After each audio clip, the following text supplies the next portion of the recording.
Hey babe, are you all ready for our date night tonight? Evelyn, I'm so sorry. I meant to tell you, but I've been asked to go on a business trip last minute. It's with a really important potential client for the company, and my boss really wants me to go and make a good impression. I wouldn't have said yes, but this could be a huge deal. If I get this right, I might even end up getting a promotion. Oh, that's okay. I mean, it's great that you might get promoted. You should definitely focus on that. We can always have a date night on a different night. Thanks, babe. I need you to understand. So when do you leave? Also, where are you going?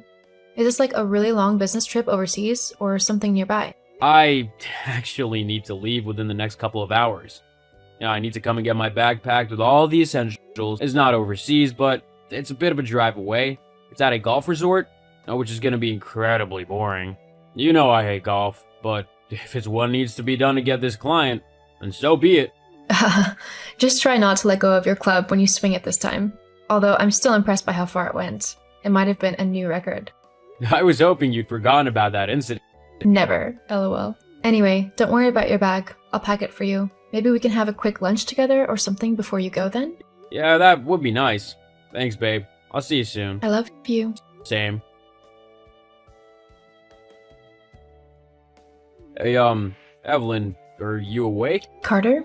It's almost midnight. What's wrong? I've, been in a little bit of an accident. Accident? What kind of accident? Are you okay? You're not hurt, are you? I'm not too bad, just a few scrapes and bruises. Oh, thank goodness. Yeah, but the car is kind of totaled. What? How? It's a bit of a long story. We were out at a bar and had a few drinks, and I may have crashed into a lamppost in order to avoid hitting a deer on the way back to the hotel. You were drinking and driving? Yeah, I know. It was stupid. Very stupid. You're lucky you weren't hurt worse. I know. Anyway, I was wondering if you could come and pick me up. What about your client? Oh, she's getting a different lift. She? Sorry, autocorrect. I meant he. Oh, okay. Yeah, sure, I can come and get you. Are you sure you don't need to go to the hospital? Oh, I'll be fine. Just some rest and care for me will help. Okay, I'll be there soon. Where are you exactly? Oh, I'll send you my Google Maps location. Okay. I love you, and I'll see you soon. Hey, Evelyn, did you hear what happened to that Bethany girl? I'm pretty sure you've met her before. She works with her husband. Oh, hey, Blake. Yeah, I think I vaguely remember her. What happened? Well, apparently she got into a really bad car crash. Wait, what? Yeah, apparently the guy she was with swerved to avoid hitting a deer and they crashed into a lamppost. Are you sure? Yeah, pretty sure. Scott just told me she'd called him in hysterics, asking for a lift back home. Where was she when it happened? Apparently she was on some weekend getaway with some guy she's been seeing, and they'd gone to a really fancy new spa resort a couple hours away. Obviously they'd gone out for a meal or something and drank a bit too much, and the guy crashed. The car's totaled. How long has Bethany been seeing this guy? I'm not sure. She might have mentioned something last time Scott and I saw her. Maybe around 6 months or so? How come? Because I think the guy she's seeing is my husband. What? I just received a call from him asking me to pick him up because he's been in a car accident. He avoided a deer. God, I'm so sorry, Eve. Is there anything I can do? It's not your fault. I'll be okay. Well, I will be after I've dealt with the cheating jerk. I'm here for you, girl. If you need a shoulder to cry on, or shoulders, you're more than welcome to come to mine. Tell Scott and I make good listeners. Thank you, Blake. You're a true friend. Cart, you there? Evie, are you on your way? It's kind of cold out here, and there's not really anywhere around to go and sit and get warm. I was just about to set off. Although before I do, I just wanted to ask you something. Yeah, sure. Anything. You know Bethany? My coworker? Yeah. Well, I just heard the strangest thing about her. Oh. What's that then? Apparently, she just called up Scott in hysterics and asked him for a lift home. But the funny thing is that she was so upset because she'd just been in a car crash. Oh, wow, that is a coincidence. Yeah, the guy who was driving apparently swerved to avoid a deer, just like you did. Evie. Don't Evie me. How could you do this to me? I thought you loved me. We're married, for God's sake. Look, just calm down. I can explain. You can explain how long you've been cheating on me for. Evelyn, I don't think we should get into this over text right now. Just come and pick me up and we can talk later. We can talk now. How long has it been going on? We've been seeing each other for 6 months now. Happy? Happy? Of course I'm not happy. My husband has been cheating on me with his coworker for half a year. I mean, you couldn't even make it original, could you?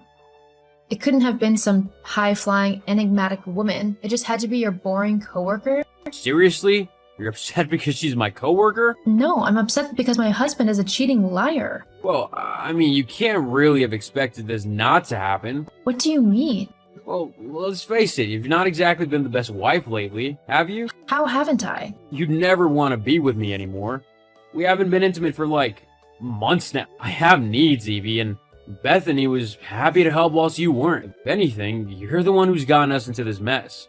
If you'd just been a good wife, I wouldn't have had to go looking for someone else. Oh my god, I can't believe that you're actually trying to blame me for your cheating. And for your information, I'm the one who has been trying to help us reconnect. I knew that the spark between us had fizzled a little, and I was trying to come up with ways to spark it up again. You're the one who always brushes me off with business meetings and work excuses. Now I know what was actually going on. Whatever, Evelyn. You're not gonna make me feel guilty over this. I did what I had to when you weren't willing to be the wife I deserve. I can't believe you right now. You know what? I'm glad this has all come to light. At least I can stop wasting my time on such a deplorable human being and start looking for someone way better. What do you mean? What does it sound like I mean? I'm leaving you, Carter. What? You can't do that. Why not? Did you really think that I would stick around after finding out that what you've done? How you've treated me? Well, think again. I'm not an idiot, and I know I deserve someone much better. Someone who won't cheat on me when things get a little rough in the relationship. But I mean, you haven't even told me that you love me for months, and now I know why. By the time you get back, I'll have moved my stuff out. I suggest you do the same, because I'm going to want to sell the house. hang on, Evelyn. Let's not act too hastily. Too late. You've already done that and ruined everything. I'll be getting in touch with some lawyers tomorrow, and I'll be sending you some divorce papers. The house is in both of our names, so you can either pay me my half, or we'll sell it. You can't just decide that. Look, just come and pick me up and we'll sort everything out. It'll all be okay and we can get back to being together and happy. We can start again and just focus on each other, okay? I promise. Just like you promised to be faithful to me in your wedding vows? Look, there's nothing to fix here, Carter. You've made sure of that. Oh, and if you think that I'm coming to pick you up now, you're sadly mistaken. You can't just leave me out here. You can call for a cab.